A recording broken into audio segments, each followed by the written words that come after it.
addition to that, there is always a twist in the plot. Almost always, I shouldn't say always. And a reconstruction of the crime, whether that's a flashback scenario or it's something where the detective talks about it. And you don't really see, and really, even though Poe and Collins were doing this in the 1840s and the 1860s, it actually takes Holmes in the latter part of the century to really push detective fiction into where it becomes a genre by itself now.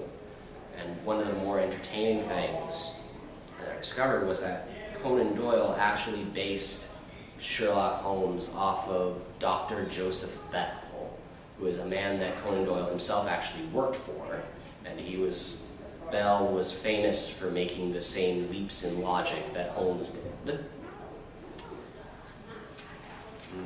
Let's see. One of the bigger reasons that the detective fiction is influential to steampunk is because of this focus on logic. You see characters arising through steampunk stories like Sir Maurice Newberry in The Infinity Bridge, who are focused on what is logical, what is real, what is fact, and that sort of thing. And it is this almost mechanical thinking that Holmes has, that all of these investigators have, that kind of pushes them into being classified within steampunk. And here, of course, we have, I mentioned Hound of the Baskervilles before, and here we have it yet again.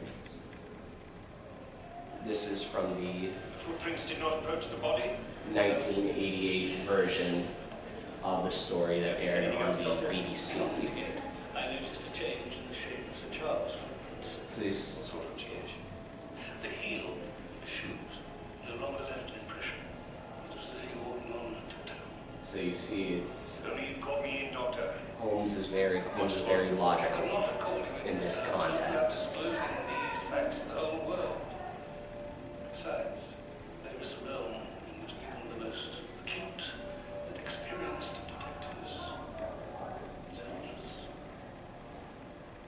I have to tell you, Doctor, that so far I have confined my investigations to the material world. You put the matter more flippantly, Mr. Hurley, than you would if you were brought into personal contact with these things. I haven't asked you to investigate. Then I did not mean to switch to that yet, but well, I'll leave it up there. So you noticed in the clip that Holmes is talking about confining his investigations to the material world, logic, reason. This is what detective fiction ends up giving to steampunk. It gives that logical underpinning. All right, and then also, that is it for detective fiction. Same thing, opening the floor.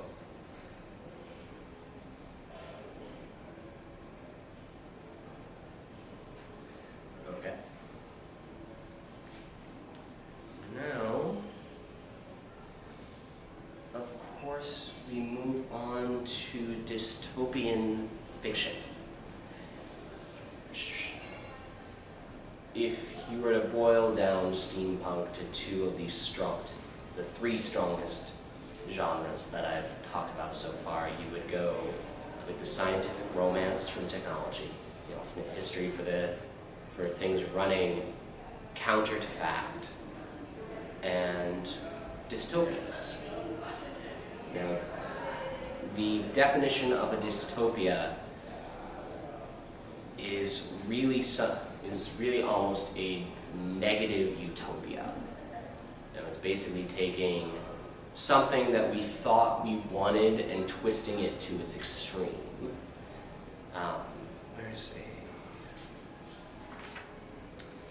Where is it? Yevgeny Zamyatin's We, published in 1921, has a society where the people can only live out of public view for 1 hour a day. They live, and they live in glass houses so people can observe them, and it's basically taking security to an extreme. The dystopia, in essence, asks the question, well, okay, you want this, you want to be safe, all right? What happens if we push it all away? What happens if we sacrifice all of our freedoms for the dystopian for security? And that's one of the key things of the dystopia. You have the totalitarian government, you have the sacrifice of freedoms. You have all of these things that basically twist everything. They twist the world, they twist what we wanted and turn it into something negative. Brave New World does this. Jack London's The Iron Heel does this. And an interesting thing, very interesting, is that Jules Verne composed a dystopian novel called Paris in the 20th Century that actually went unpublished for more than 100 years. It was written in 1863. His publisher at the time said that the story was too unbelievable. Now, for context, this story basically follows a young man named Michel in Paris in 1960. And it basically says that the society of the time says that business and technology are the only things that are worthwhile. Art means nothing. Creativity means nothing. Michel wants to be a poet. He works on his poems even while having a job as, let's see, did I note it in here? I didn't. He has a job basically doing accountancy, or a cataloging things, a form of accounting. And that's his job, but what he really wants to do is write poetry. Of course, poets don't exist as an option. Writers don't exist as an option. The only thing that exists is business and technology. That's it. Then another classic example from our old pal H.G. Wells is When the Sleeper Wakes, which theorizes basically this young man, Graham, falls asleep in 1899 and wakes up 200 years in the future. People own the world in his name, and it's this intense, dystopic worldview in a technologically advanced but culturally bankrupt world. Graham eventually helps overthrow the people that run the world in his name, and then actually overthrows the people he helped overthrow, the first people. Yeah, it's a double dystopia. And this, for modern steampunk, you have a strong dystopian element because of that suffix of punk, that suffix of rebellion. There's a negative status quo in existence in the dystopian novel. The steampunk hero struggles against that, whether it's to depose it, whether it's to live the life that they want to live. It doesn't matter. It's still one of those concepts. And Whitechapel Gods, again, I go back to this novel quite a bit because it's a deep novel, not necessarily in terms of character, but in terms of thematic elements. This is a section from it. It's basically the gods of this title are your totalitarian government. They steal children in the middle of the night from work in the factories, and they have these mechanical soldiers who enforce their law. This is a section. So was I. Don't take this all on yourself. We were hoodwinked. Oliver clasped him on the shoulder, but we're alive to tell the tale. Are we? Tom sighed, still not looking over. I died when I was 16, Ollie. Someone didn't tie a knot right, and I had a crate of shingles fall on me. So I don't care if you shoot me, and I don't care what the cloaks or clacks do to me, but I don't want this to happen to anyone else. I saw enough working the docks, those poor cubs with gears growing out of their chests. They should have died. Some of them even asked for it, but it's very strong sort of dystopian viewpoint.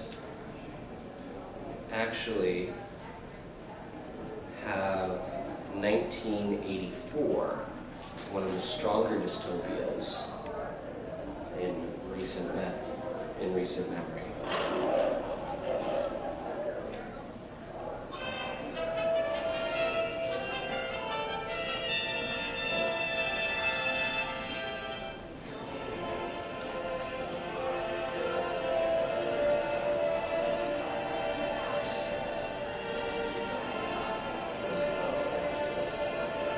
I'm sorry, unfortunately this is the full movie and not a clip, so I don't really have a particular set for it, but if you know the story, you know that they're not allowed to turn off their TVs, they're not allowed any sort of freedoms whatsoever, but they're safe.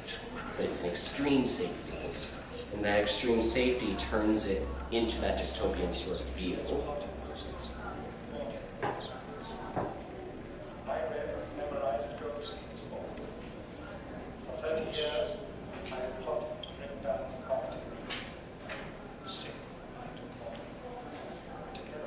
It's another clear example of what can happen in the dystopias.